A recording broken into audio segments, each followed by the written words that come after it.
Hi everyone, my name is Mark Donaldson. My Chinese name is Hei Long. Welcome to my YouTube channel, Mark D. Hei Long.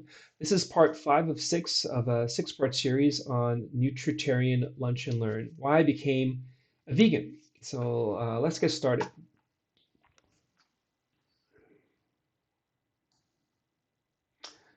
Okay, here we go. Okay, so we're going to do a recap of the previous presentation number 4. So in presentation 4, we covered what is protein and its definition. So to recap, protein is any of a group of complex organic macromolecules that contain carbon, hydrogen, oxygen, nitrogen, and usually sulfur, and are composed of one or more chains of amino acids.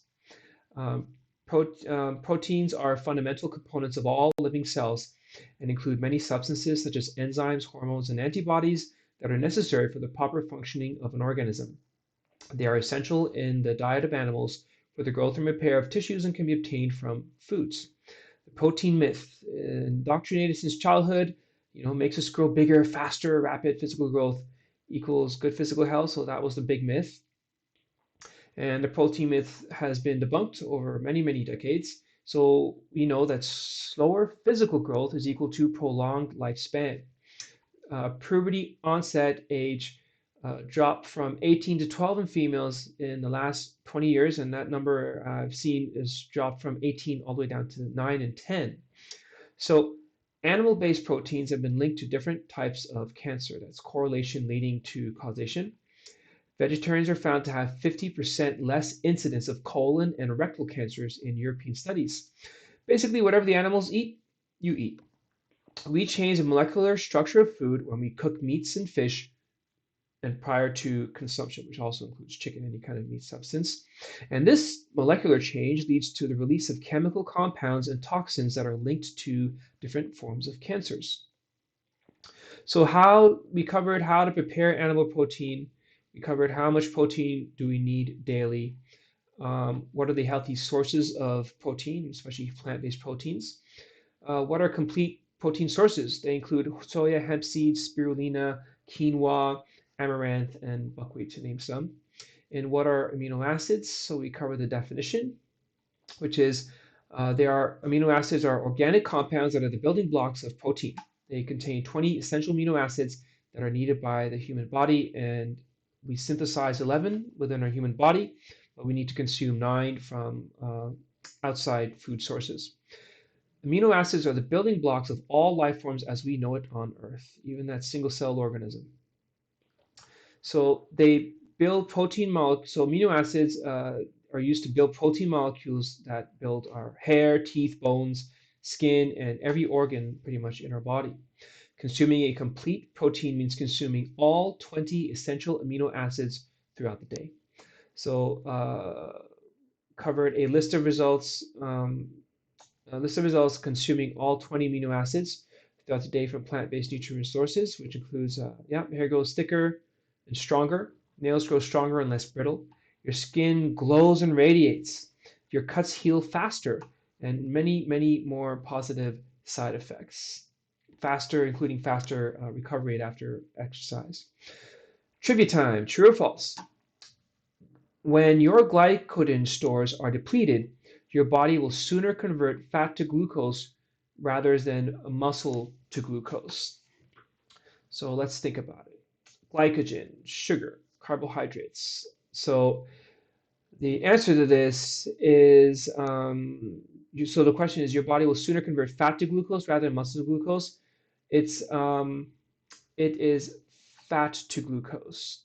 So typically, as an endurance athlete, your body goes into your fat stores first before it starts depleting your muscles to find energy once your glycogen stores are depleted. Glycogen is stored in your liver, and many endurance athletes, especially triathletes, train to the point of depletion of their glycogen stores, which puts them into their fat burn zone, if you will, and before they go to glucose. And this is triathletes who train going into the glycogen depletion zone are usually the ones that come out on front because they can sustain that endurance event longer than their counterparts who don't train the depletion of glycogen stores in their liver. True or false? Americans spend $50 billion on diet programs each year. That is true, and that number is probably well north of 80 billion right now in 2021. So fats, the good, the bad, and the omegas. So what are dietary fats and how do we choose the ones that are good for us? So dietary fats are any type of fat that is contained in the foods we eat or are used in the preparation of the foods we eat. There are many different types of dietary fats. Fat is one of three macronutrients along with carbohydrates and proteins.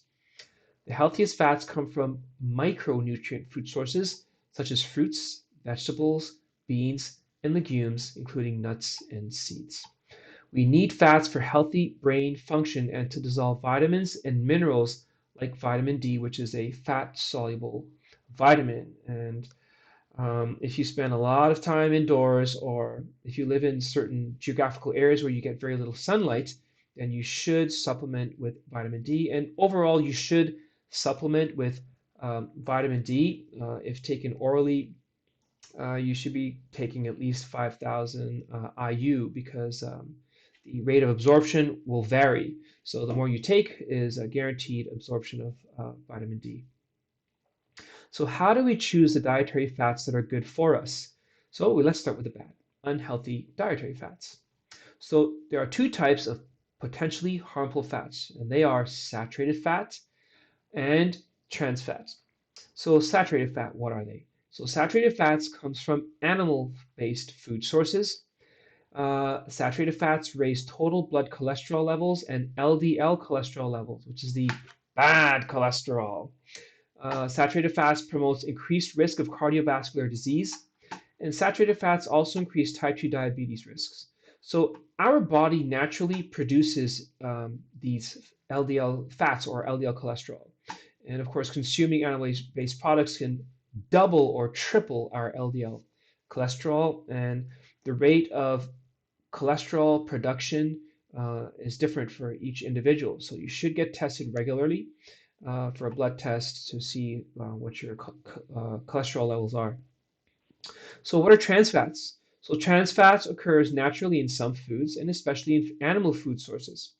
Most trans fats are made during the food or during food processing through partial hydrogenation of unsaturated fats. So what is hydrogenation, you ask?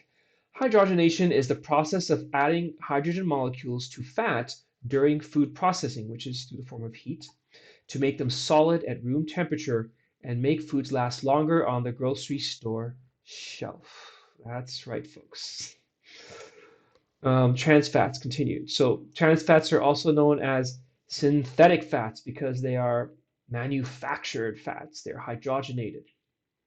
So for example, the grease pit oil at a restaurant that goes solid at room temperature is a trans fat, and that is used to cook your fries or tortilla chips or your Mexican ice cream.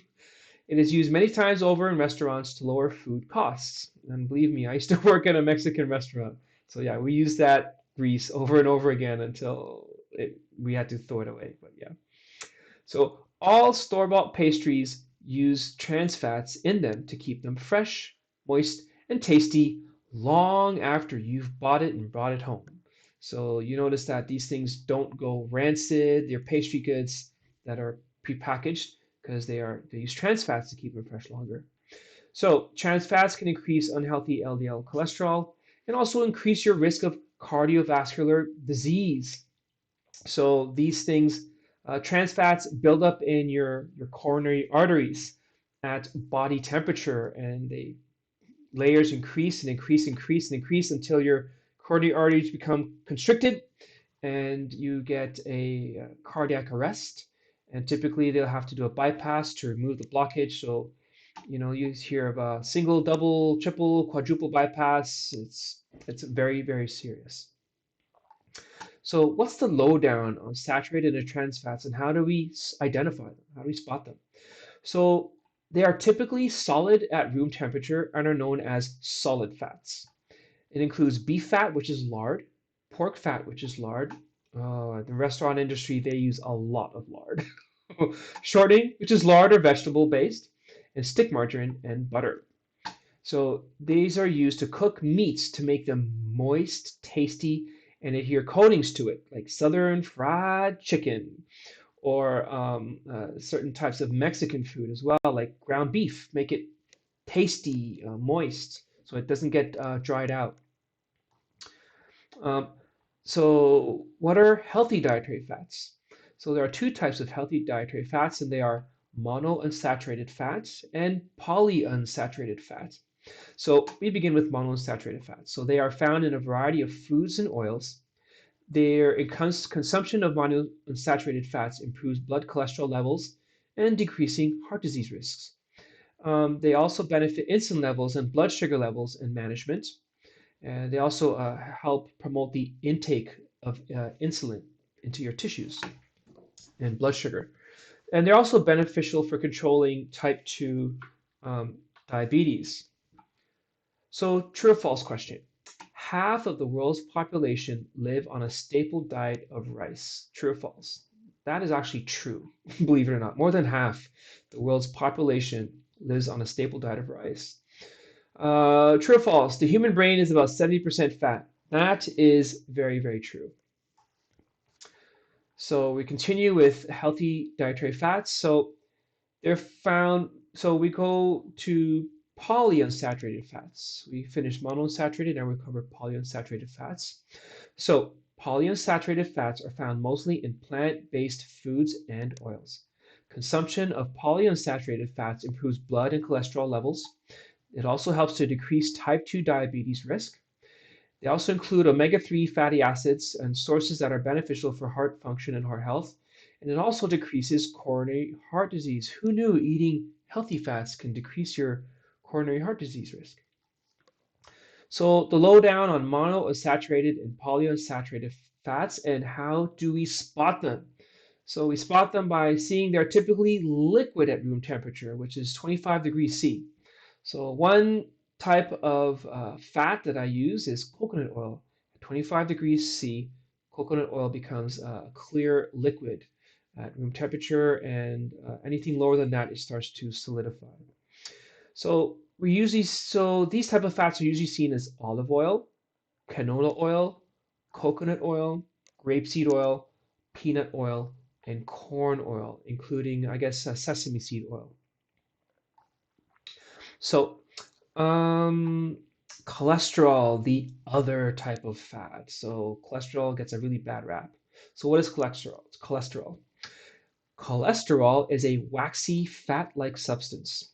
Cholesterol is manufactured in our bodies, and we make enough of it to meet the body's daily needs. Dietary cholesterol is not required. So that's very, very important distinction. I get no animal-based cholesterol from my diet, but I do produce enough in my body, and I'm still alive, still here, 8 years later. So what's the benefit of cholesterol? So cholesterol is used to help build our cells and to produce certain hormones. It is important to have healthy cholesterol levels for absorption of different vitamins and minerals and for hormone production. Too much cholesterol can create hormonal imbalances, thus contributing to weight gain, depression, and mood swings, to name a few. So it's really, really important to manage the amount of cholesterol that you consume in your diet and to have a healthy um, body mass index, including a healthy weight. And typically, the benchmark for that is you look at what you weighed in high school or in college or university, and you may be at about maybe 5 to 10 pounds maximum for changes in age and so on. But that is where your normal body mass should be approximately. So the risk of excessive dietary cholesterol consumption include increase in unhealthy LDL cholesterol levels in the bloodstream. It can also increase heart disease risk and stroke risk. It's also hidden in foods that contain saturated fats. It does contain some tropical oils like coconut oil, but it's an exception, and it contains no cholesterol. So it's what they call I think it's a long chain fatty acid. You can do further research. The National Institute of Health nih.org, and they will explain more research on coconut oil, which is an exception. So how much dietary fat should we consume on average? So we must consume some dietary fats for good health, and we must maintain a balance of consuming healthy fat sources while minimizing the consumption of unhealthy fat sources. So healthy dietary fat should always come from nutrient-rich food sources, which are basically plants, fruits, vegetables, nuts, and seeds. Consuming healthy balance of omega-3, 6, 9 will promote healthy weight loss, believe it or not. Replacing saturated and trans fats with omega-3, 6, 9 fat sources will promote weight loss, and there are plant-based omega-3, 6, 9 sources out there that you can consume. So, recommendations for dietary fat and cholesterol sources. So these are from the Mayo Clinic. So type of fat, total fat recommendation recommended is so limit total fat intake to 20 to 35% of your daily calories, which is based on a 2,000 calorie a day diet. So this amounts to about 44 to 70 grams of total fat per day. And the major food sources should be from plant and animal-based foods. Monounsaturated fats, while no specific amount is recommended, the guidelines recommended eating foods rich in this healthy fat while staying within your total fat allowance. Food sources include olive oil, peanut oil, canola oil, avocados, poultry, nuts, and seeds. Polyunsaturated fat, while no specific amount is recommended for your RDA, recommended daily intake, the guidelines recommend eating foods rich in this healthy fat while staying within your total fat allowance. So the sources include vegetable oils such as safflower, corn, sunflower, soy, and cottonseed oils, nut oils such as peanut oil, poultry, nuts, and seeds. Omega-3 fatty acids, while the RDA, the RDA is, eat these foods while maintaining healthy fat and body mass index. And sources include a fatty cold water fish such as salmon, mackerel, and herring, to name a few, ground flax seeds, flax oil, and walnuts. So you have really great plant-based alternatives to eating fish to get all your complete fat content. So saturated fats. So we should limit saturated fats to no more than 10% of your total caloric intake per day. Limit to 7% to further reduce your risk of heart disease. This is based on a 2,000 calorie a day diet. A 10% limit amounts to about 22 grams of saturated fat a day, while 7% is about 15 grams. So saturated fat intake counts towards your total daily allowance of fat. So if you read the nutritional label on the back, then it will explain to you how much of your recommended daily intake is contained within that specified portion of food. If you would like me to discuss how to read a food label, please place a comment in the below of this video, and I'll be if people really request it, then I'll be happy to make a video on how to read a nutritional food guide and how to count the nutritional content and caloric content of every single food you eat. And there are really great references that allow you to do that using your mobile phone, or if you have a computer at home, you can simply load it up on a computer. I'd be happy to do that for you in another video. So sources include, for saturated fats, include cheese, pizza, grain-based desserts, and animal products such as chicken dishes, sausage, hot dogs, bacon and ribs, and other sources include lard, butter, and coconut, palm, and other tropical oils. So coconut oil, as I said before, is an exception because of its chemical makeup. Trans fats, so no specific amount is recommended, but the guidelines say the lower the better. So trans fats is really the dangerous types of fats. And nutritional food guides, you see it's usually 0. This is pretty much being 100% eliminated or 99% eliminated from most processed foods. So we should avoid trans fats from synthetic processed sources. It's difficult to eliminate all trans fats because of their presence in meat and dairy foods. However, the American Heart Association recommends limiting trans fats to no more than 1% of your total daily caloric intake. For most people, this is less than 2 grams a day. Most packaged foods, you'll see like 0.5 to 1 gram of trans fats per serving or per portion size. So sources include margarines, snack foods, and prepared desserts such as cookies and cakes. Nom, nom, nom. Naturally occurring sources include meat and dairy products of trans fats, and you'll see many people who consume a lot of cheese, pasty fat. They'll have a lot of trans fats in it, and it causes them to have a lot of uh, premature heart disease, especially in women. They are the more higher risk category in the West for heart disease than men. Cholesterol, so we should consume less than 300 milligrams a day, less than 200 milligrams a day if you're at a high risk of cardiovascular disease. So this is in addition to what your body normally produces. Sources of cholesterol include eggs and egg dishes, chicken dishes, beef dishes, and hamburgers, which is your ground beef, processed beef, or meat.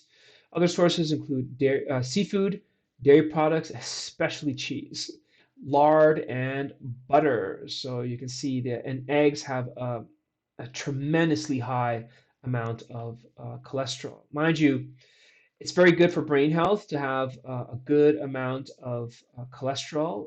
Your brain is 70% fat, so it's good to have some cholesterol, but too much can really be bad for you. So how to calculate the daily fat intake? So we base it on a 2,000 calorie per day intake of food. So your daily total caloric intake should be multiplied by the recommended percentage of fat intake from the chart on the previous slides. Then we divide that total by 9, which leaves the number of calories in a gram of fat. So we're pretty much wrapping up number 5, and number 6 is going to be some testimonial. And then I guess number 7, I can maybe have a discussion around my journey on how I became a vegan. I think I'll do that for number 7. Here are the references. Dr. Joel Fuhrman's book, Fasting and Eating for Health. His book, Eat to Live, the Amazing Nutrient-Rich Program for Fast and Sustained Weight Loss. And Rich Rawls' book, Finding Ultra, Rejecting Middle Age, Becoming One of the World's Fittest Men, and Discovering Myself. Great book, great read. Dr. Susan E. Brown, The Acid Alkaline Food Guide, a quick reference to foods and their effects on pH levels. And Brendan Brazier's cookbook, Whole Foods to Thrive, Nutrient-Dense Plant-Based Recipes for Peak Health. Good book.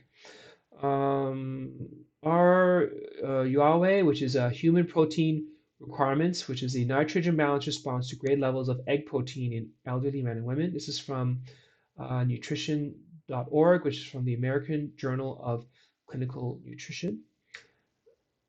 And also reference retrieved from the Mayo Clinic. And these are some references of some YouTube channels as well.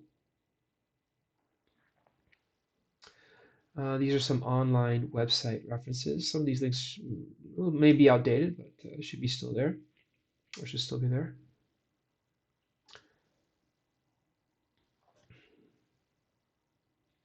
And some online website references for further research.